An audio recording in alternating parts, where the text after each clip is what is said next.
Welcome to Jermaine_TV, and let's dive into another story.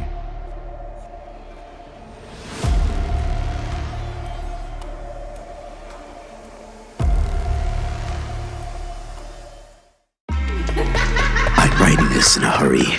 I don't have much time, and any second now, he will find me. I don't even know if this will go through. Let me explain. 3 days ago, at 10:58 p.m. on a cold Wednesday night, my life came to an end. I was a limo driver for an exceptionally douchey client. He treated me like garbage. Eventually, I snapped. In a fit of rage, I crashed the car. It was a blinding flash of light, and then heat. The heat always comes first. Then you're blinded. It's only natural, of course. You just aren't used to the lighting, I suppose. Afterwards, your eyes begin to adapt. You start seeing shapes and colors. Then it hits you. Everyone sees the same thing at the same time. A massive gleaming pillar of smooth black stone piercing the sky, an earthy roof stretching to eternity. There are gasps, then tears. Finally, there's collection. When it happened to me, I simply stood shell-shocked. Then the floor crumbled beneath me. I fell into a pitch-black void where a voice spoke to me. Welcome to hell. Patient 11-75678-53558. The voice was gravely and deep, malice-filled. What's gonna happen to me? I choked out. Absolutely nothing. We are bad people. You are bad too. Thus we shall thrive together. The voice finished. Another flash of light hit me. When I could finally see again, I stood in front of a towering mansion. It had at least 3 floors, with outdoor water features. How did those even work? And painstakingly good detailing.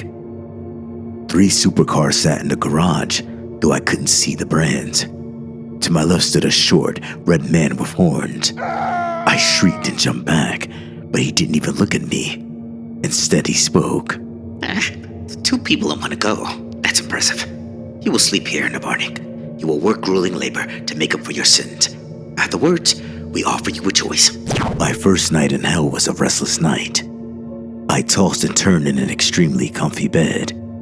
The room was dark, but definitely hot. I toiled for what seemed like hours before sleep hit me. When I woke, I found myself standing, holding a pickaxe and waist deep in a hole. The same red man was standing over me. You had 300 days of sins to account for. Now, pick up your pickaxe and start mining. I don't care what you mine, just do it. Then again, he disappeared. I began mining. The rock was smooth and red, and my pickaxe bounced off.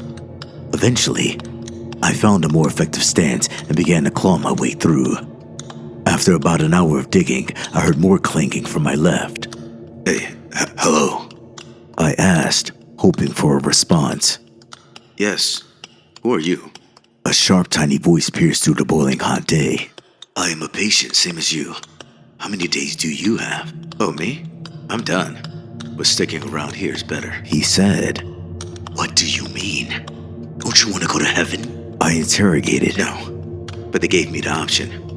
Heaven isn't as great as they say. If you knew what goes on up there, you want to stay down here. He concluded. What goes on up there? But the man was gone, leaving me to think for the rest of the day. Eventually, I settled into a rhythm. I would wake up in the mines, give 30 minutes of good work while thinking about my sins, and I would also talk to the stranger. He told me his name was Thomas. Although I prodded him about the topic of heaven, he refused to answer my questions. He said I needed to see for myself, or I wouldn't believe it. That's all I needed to hear. A day turned into 2, then 5, then 10, then 50, then 100. At long last, day 300 rolled around. I woke up, but I wasn't standing in the mine. Instead, I stood in front of a huge winged creature, red and scaly, with huge fangs and claws. He extended both hands for a handshake. One hand was marked heaven, the other marked hell. I knew this was it. This was my decision point. I reached a hand out for Heaven and shook his hand. It took 10 seconds in heaven for me to regret it. When the light cleared, I was horrified. There were men, women, and children of all ages strung up in unnatural positions. There were limbs scattered about here and there, and the floor was a sea of blood. It wasn't just humans. There were animals too. All of the people had terrified screams still glued on their face. And was that? No, it couldn't be. I could have sworn I saw an eye blink. I walked through the sea of torture until I finally saw something. In the middle of a field of eyes and teeth was a white table, pristine and untouched.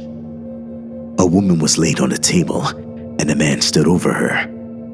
A feeling of divinity struck me, and in that moment, I knew without a doubt that I was looking dead at God. The man didn't look anything out of the ordinary. That's the only description I came up with. Hey, I shouted. what is this place? The man turned around calmly. Something was off. Wind began to blow and chills ran down my spine. I'm God. Are you ready for your divine purpose? Fear filled me. In that moment, I knew that if I stayed, I would end up like the men and women strewn up all around me. I ran as fast as I could. As I ran, I heard cackling. See you soon. A gleeful crow rang around the entire realm. I've been running as fast as I can. Along the way, I found a phone. It somehow had internet. I'm trying to get this out there, and I'm typing while I run. Impressive, I know, but the point still remains. Get the word out. Heaven is a trap. Don't go. Choose hell. This concludes our story. Thank you for listening. I hope you enjoyed the content. Please like, comment, and subscribe, and I'll see you in the next video. Bye.